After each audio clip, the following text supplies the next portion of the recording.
along that journey where you started to really ask those questions, like what do they believe in? What was some of those things that happened along there to get clarity for you around what was actually going to represent your values and what caused you to move towards the a conservative bent? Yeah.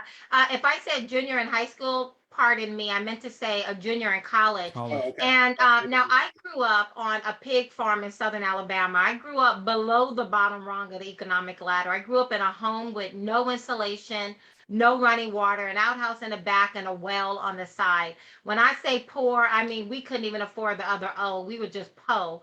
And yet, no one ever called me a victim. No one ever said, Kathy, because you're black, because you're a woman, because you're poor, all the odds are against you.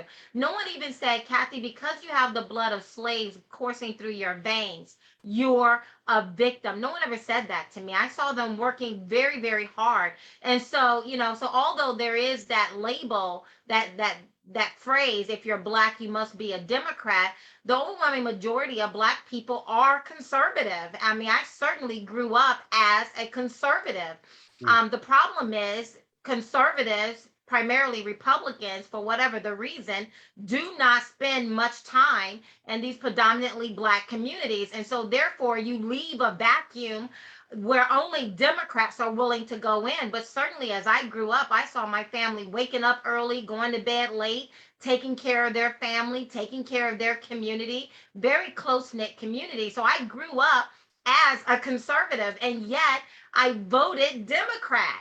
And again, it wasn't until I went into this office to apply to join this guy's team did I have a thought. And I think I believe it was the Holy Spirit just speaking to me, asking me the question, do you even know what he believes?